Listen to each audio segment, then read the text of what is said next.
So right here where Pony Express sets now, there used to be another ride in the park, and it actually used to set, follow the coaster right over here where the entrance is, and I'll take you over there right now to show you what it was and what it used to be before that and what used to be there before it was there. Here it is, the Pacific Scrambler. It's actually that funky looking thing over there. The funny thing is, before it set there, it used to set where Pony Express is at right now. It used to be called the Wilderness Scrambler, and it was green and brown. They do a little homage to it over here in this building, which is the pump house for what Perilous Plunge used to be at. And if you look right over here, before it was the Wilderness Scrambler, it used to be called Whirlpool, and that's the old sign for it. So a long, long time ago, before all of these games were here, right across from our dear friend Accelerator, there used to be a ride that was called the Parachute Jump. And if you look over here, there's a little square in the ground. That square is right there. And you actually used to go all the way up to the top of this tower, way up there, and you jump down in a parachute. And actually, I'll show you a video of what that looks like right now.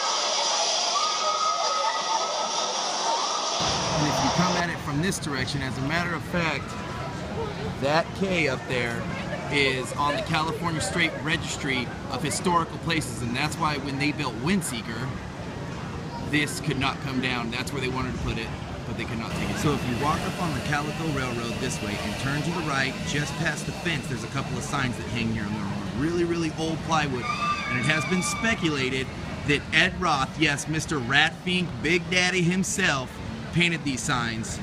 I've yet to find any historical documentation about it, but you know what? If it's not true, it's a very, very interesting rumor. And also due to the fact that Ed Roth was here in the Calico Saloon during its famous remodel, it has also been speculated that these paintings here, which you can't see because there is piss poor light in the Calico Saloon, are actually paintings that he did, and there are beer mugs with, you know, his little special frolies all over them like he always liked to do with his pinstriping and such. But as a matter of fact, if you turn left from here, just past this portrait, and it's getting a little dark, you may not be able to see it, there definitely was once upon a time a Simpsons lover who did some work at Knott's. And just because I think it's interesting, a nighttime view of part of the ghost town from the balcony of the Calico. Just on the other side of Silver Bullet, the Justice of the Peace office is here, and you can actually go in there and get a wedding ring made out of a horseshoe nail, and you can get married for the day. And when I was a kid and you would walk under this bridge where the Butterfield stage passes right above it, there used to be all of the California missions down in here in these little peekable windows. And now, as a matter of fact, they're rebuilding them and they're going to put them back in. So apparently, as Engine 41 leaves the stations, you can ask the cowboys and they will place a penny right here on the tracks for you, and the train will smash it and they'll hand it back to you. And yes, we all love engine number 41. Actually, as a matter of fact, it was the workhorse of the Denver and Rio Grande Railway out in Denver, Colorado. And if you go and visit the Colorado Historic Railway Museum, they have one of the sister trains that looks exactly like her. So this is the Boot Hill Undertaker. If you walk up, you'll see something really, really cool. It's actually like the predecessor to Mystery Lodge, and it's called Pepper's Ghost.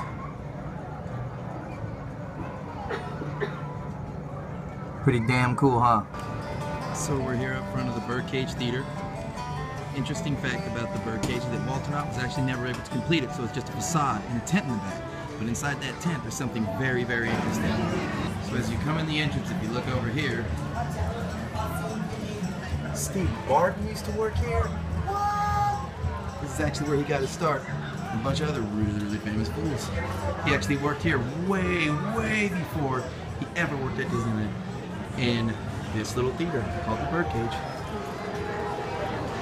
Well, this is what the inside of the theater looks like, and right there used to be a covered wagon, and it was one of the original covered wagons from when Walter Knott built the campfire out front to have shows in, but this is what the inside of the birdcage tent looks like, either way. So I just wanted to give you a little visual of what it looked like now versus when it looked like when they had the Bellagio-style fountains that used to spray to the music instead of screams of small children over the water.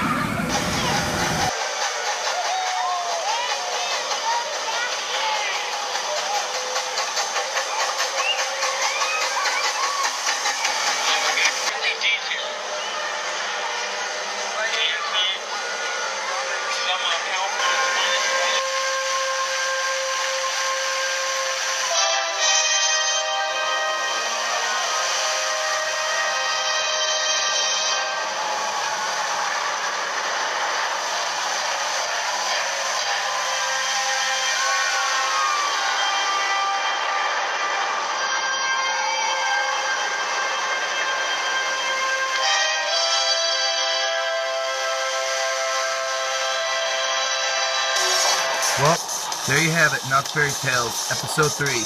Hope you enjoyed yourself.